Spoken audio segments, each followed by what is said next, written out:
Can you become a human lie detector using NLP? That's what we're going to find out in this video. So I've been seeing a lot of videos floating around, not only on YouTube, but other platforms where so-called NLP experts can tell if someone is lying, or they're trying to teach you how to tell if someone is lying through NLP Eye Accessing Cues. So if you're not familiar with NLP Eye Accessing Cues, I have done videos on them. I will link one of those videos to this video, but real quickly, basically it goes like this. When you are thinking of visual images, you tend to look up. If you're thinking of visual constructed images, meaning images that you're imagining, you will tend to look up and to the right. And then if you're thinking of visuals of remembered images, you tend to look to the left. And then also for auditory, if you're thinking of sounds, you tend to look to your right or to your left for the same reasons, constructed sounds and remembered sounds, and then down into your right for feelings in the body or emotions, and then down into your left if it's digital auditory, which means talking to yourself. These patterns will tend to follow those different directions when you are thinking or accessing different modalities, the visual, auditory, and kinesthetic. So what these so-called NLP experts are teaching people is that if you ask someone a question and they look up and to their right, constructing the answer rather than looking to their left, which would mean that they're remembering the answer. If they're looking to the right and they're constructing the answer, they must be lying. So is this true?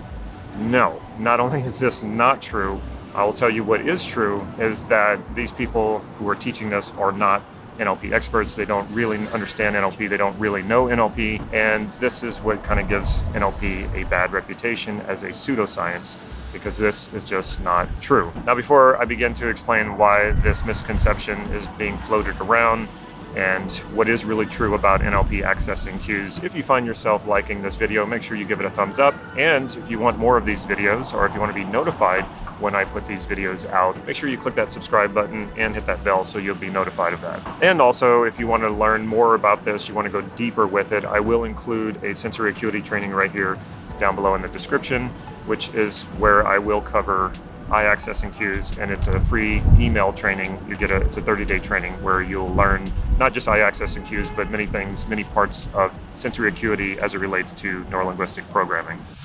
Imagine if this was actually true, that you could tell if anyone was lying just by simply watching their eye movements. And if their eye movements went up and to the right when they answered you or answered one of your questions, then you would know if someone was lying. Imagine what police could do with prisoners, or when they're interrogating someone they suspect of a crime, or prisoners of war. Instead of torture, they could just tell when someone was lying, or whatever the other techniques that they use. This would just be absurdly simple. We are far too sophisticated to bring everything down to just one eye movement to be able to tell if someone is lying or not. What NLP eye accessing cues actually are is a way of sort of tracking how a person is thinking. Now, if you sit a person down and you say specific questions like, do you remember what your bedroom looked like when you were a kid? More than likely, they will look up and to the left because they're remembering an image. And then if you ask them, create an image of a lion morphing into an elephant, that's something they have to create. So they are likely to look up and to the right. This isn't 100% all the time. Sometimes people are flipped, and there's about 25% of left-handers, I believe, who are flipped this way. And then you can do the same thing with remember a sound, a song that you've heard before. They will likely look to the left directly to their ear.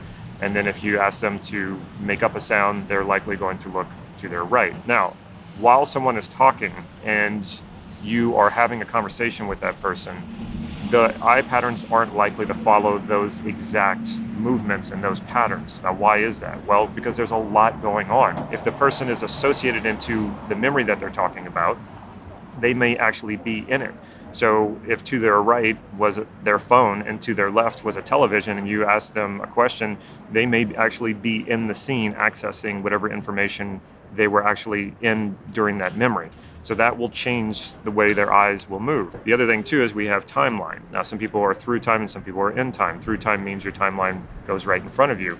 So when somebody's asking you certain questions, they may be jumping around in their timeline. And so that can be another factor. And not everybody's timeline is straight across. Sometimes it's slanted, diagonal this way or that way. And then sometimes they're in time, which again is going to alter the way their eyes move. Another thing that could make this different is if I said, have you ever seen a baseball? You would think of a baseball. You might not actually remember a baseball that you've actually seen. You might construct an image of it. So you might look up and to your right. So does that mean I'm lying when I say yes? If you ask me if I can remember if I've ever seen a baseball before? No, that doesn't make any sense. So if you say, have you seen a baseball before? Because I'm not thinking of an exact baseball that I have actually seen, I will likely construct one, which means there's a good chance I will look up and to the right. It's the same thing if I say chair. When I say chair, more than likely you accessed, to know what I mean by chair, you accessed a visual image of a chair. Now, some people who are very auditory will actually hear a chair. It sounds strange to me because I'm more visual. Somebody might think, who's watching this might actually feel the chair that they're sitting on. So that's more of a kinesthetic accessing of a chair, but most people will access a visual of a chair, and this is how we understand language. Every word that I'm saying, you're accessing something in your sensory-based information inside your memory, inside your neurology. That is how you make sense of what I'm saying, rather than you're not going into a dictionary in your mind and defining every word that I'm saying as I'm saying it. If you did that, it would take you forever to understand what it is that I'm saying. So a language is based off of sensory access. What are you accessing in your sensory based information in your neurology? So if I say chair, what you're probably going to see is a prototypical chair, maybe one that you've never seen before, that represents all the possibilities of chair. So it's probably a constructed image. Now, of course, you've seen a chair, you sat on a chair.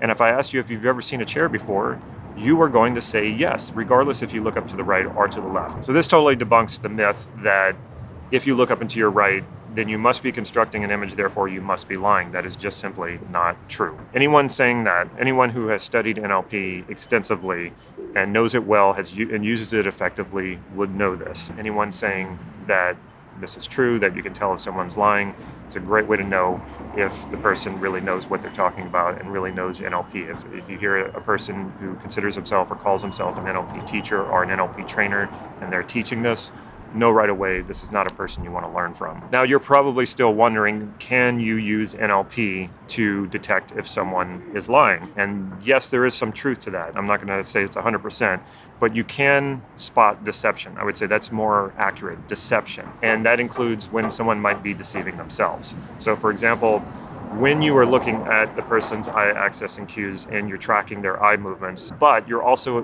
tracking their breathing. That would be another thing you want to watch for. And you want to track their breathing not just by watching their shoulders lift every time they breathe or their stomach or their chest going up and down. That's one way you can track breathing.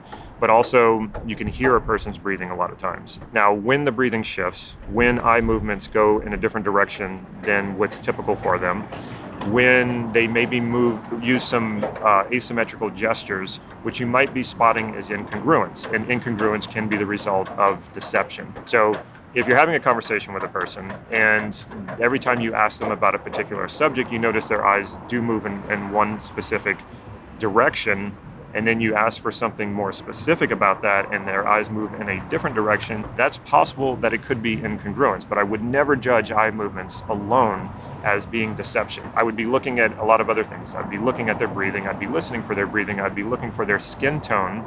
If their skin tone changes, that could be a shift in congruence. And anything else that looks to me like what they're saying verbally is not matching what they're saying non-verbally, what they're saying physically. And we'll see this from time to time when people, if you ask them a question and you know they're lying, sometimes they'll close their eyes more. It's like they're trying to block out the world. You might see some erratic body movements, some asymmetrical body movements. Their tone of voice might shift. You hear that a lot when people lie, like their tone of voice maybe goes more high pitch. So you got to get to know the person though, who you're talking to. And I don't mean know them like know who they are and their history. That would be content. We stay out of content in NLP. What you're looking for are all the patterns that seem congruent with what they're saying. And then if those patterns shift and their nonverbal communication, their body, their tone of voice, their skin tone seems to shift away from what they're saying verbally, then that might be deception. Now, if you're able to spot deception, this doesn't mean necessarily that the person is intentionally trying to deceive you. They may be deceiving themselves. Sometimes there's a difference between what we want to be true and what is true. So, for example, somebody knows they're overweight, and then you ask them how much they weigh, and they tell you the weight that they have convinced themselves that they are the weight that they want to be, but it's not the actual weight that they are. Again, your unconscious has to reconcile this, so there will likely be some sort of incongruence in the body posture, the nonverbal communication to the verbal communication. Even if you spot deception, which will probably come through some sort of incongruence, this does not mean that they're intentionally trying to deceive you. It just means that their unconscious knows the truth, their conscious mind is trying to make it something different, and that's what's causing the incongruence. So to summarize, you don't ever want to accuse someone of lying or think that they're lying or judge them to be lying based on a simple eye movement. This is not good. You will be thinking that you'll be paranoid, thinking that everyone's lying to you, or that there's a lot of people who are lying to you when they're really not lying to you. Be careful about listening to people on the internet or on these videos proclaiming to teach NLP and claiming that they can teach people, to spot lying. It's usually not true. So be careful about the information that you're taking in about NLP. And like I said, this is what gives NLP a bad reputation as a pseudoscience, because people take this stuff really serious. They really believe it, and obviously it's not true. I mean, you'll see it over and over again. People are telling the truth, even if they look up and to the right when they answer a question. Don't judge so harshly. Take in more information. There's more than just eye accessing cues to be looking at. And like I said, if you want to go deeper with sensory acuity and calibration, which is basically paying attention to this nonverbal communication and spotting incongruence and what they're saying verbally versus what they're saying non-verbally. In the description below, there is a free sensory acuity and calibration NLP training. It's a 30-day training. You get an email a day, every single day, with a new exercise, something new to pay attention to. If you like this video, make sure you give it a thumbs up. And if you haven't subscribed yet to this channel, make sure you do that by clicking that subscribe button and clicking the bell. And last but not least, if you can think of a friend or a family member who would benefit from this video, make sure you share it with them. Take care.